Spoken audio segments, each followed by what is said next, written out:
Our top focus on WION at this hour, US President Donald Trump has announced a historic agreement for the complete disarmament of Hamas. Yes, and that is calling it a critical step, Diksha, towards establishing a new governing authority in Gaza. Reports indicate that mediators and Hamas leaders have reached a proposed framework in Cairo. According to sources close to the talks, the proposal outlines provisions for dismantling the group's weapons and a gradual withdrawal of Israeli forces from Gaza.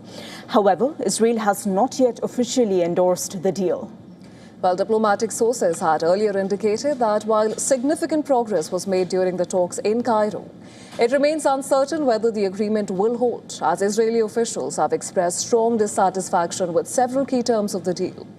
Well, Ghazi Hamad, a senior member of the Hamas negotiating team, stated that the group expects international mediators and the Board of Peace to guarantee Israel's full compliance with the proposed terms.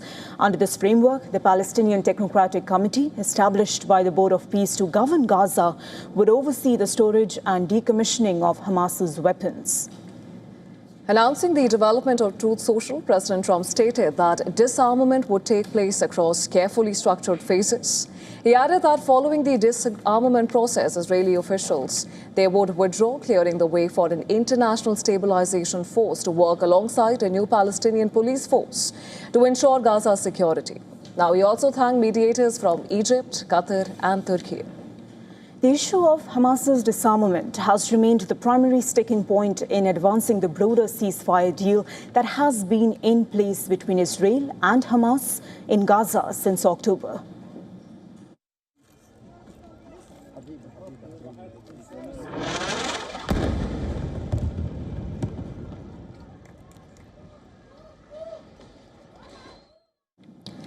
Despite that ceasefire, violence continues to flare in the enclave, with recent Israeli strikes killing at least 6 people, including 2 children, on Thursday.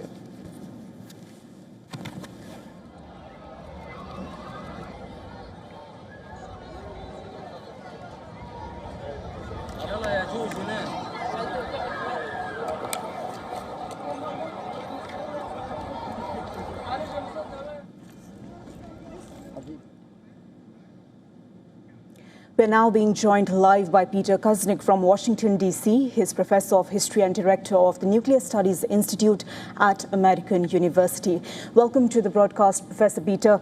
We know for the first time Hamas appears ready to accept a plan that includes its disarmament. If that happens, do you think this will mark the end of Hamas as a military force? And what about its future as a religious force, which is assumed even more powerful? This would be effectively Hamas agreeing to a deal that it has not been willing to agree to before. Hamas has said in the past that it would consider disarming, but it needed to have Israeli withdrawal and it needed to have supervision. We're getting reports already out of Israel that the Israelis do not like this plan, that they think it gives too many concessions to Hamas, and that they're not going to start this phased withdrawal until Hamas is completely disarmed. So, we've seen this kind of thing before from Donald Trump, where he'll make an announcement and then we'll find out within hours or days that what he said is not accurate. This has happened repeatedly with Iran and in other situations also during his presidency. So it's a very, very preliminary, tenuous agreement. There are almost no details yet available. We don't know who this international stabilization force is going to be. We don't know who the new Palestinian government is going to be in Gaza. We don't know if Israel will accept this, especially with an election coming up in October. If Netanyahu seems to have made concessions to Gaza, that will hurt him badly in the October elections. So even though we'd love to see a peace agreement and stop the fighting and the destruction of Gaza and let the Palestinian people have control over Gaza, there is no guarantee. We have to be a little bit optimistic, but also be quite skeptical at this early stage. Right, Professor Kusnik, and while we are cautiously optimistic here, but if we were to take President Trump's word for it and believe that the reports of the agreement are accurate, still announcing an agreement is one thing and implementing it is completely another. How do you think that is going to pan out, and what is going to be the biggest challenge, according to you, to implementing it on ground? The biggest challenge, there are going to be two big challenges. One, Israel does not want to withdraw. And two, Hamas doesn't want to disarm. And it doesn't take an entire side in this to sabotage it. We know there are elements within Hamas that don't like this agreement and would refuse to disarm. They could easily blow it up. And we've seen the Israelis blow up agreements repeatedly, including the agreement with Hezbollah.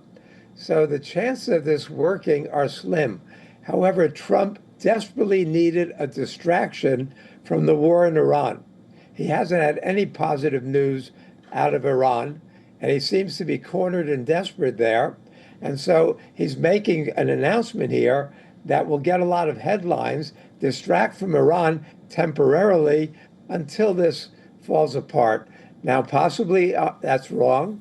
Possibly both sides are so tired of this terrible situation there that they will be willing to make concessions. But we've not seen, there's no trust between Hamas and the Israelis. The people of Gaza are very bitter toward the Israelis for what looks like a genocide to the world. 70,000, maybe hundreds of thousands of Gazans have been killed. There's still 2 million living under these horrible circumstances. So, yes, everybody wants to see reconstruction. Everybody wants to see peace. People would like to see Hamas disarmed. They'd like to see Israel withdraw.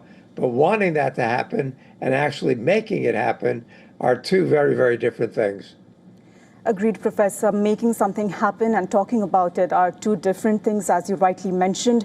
And if we talk about Hamas giving up governing Gaza, who fills the vacuum? And more importantly, who makes sure that the vacuum is not filled by yet another armed group? This agreement is supposed to include all the armed groups in Gaza. We don't have any details on who's going to form the new government, who's going to form the stabilization force. I mean, the Board of Peace has been treated by the world as a sham. I mean, Trump's going to be the chairman of it in perpetuity, into his grave. He's going to be running things there. There's nothing about this that has any concrete detail, any evidence, any reason to be optimistic given the history. This has been going on for almost 3 years now, and it's been a massacre. So would we love to see that something work that will resolve things? Absolutely. Can we believe what Donald Trump says? You've seen his track record. He says things that turn out not to be true. And the Israelis are very hesitant. We already see inside Israel people saying that they don't accept this deal, that this is not a good deal for Israel. And so maybe if it's a bad deal for Israel, maybe Hamas will see it as a good deal for Hamas. But we have to take this with a lot of skepticism right now and hope that something positive comes out of it. Absolutely, Professor Kusnik, and while the details are sparse, we'll have to wait and see how the situation develops in the coming hours. For now, thank you so much for joining us on the broadcast and sharing your valuable perspective with us. My pleasure, always.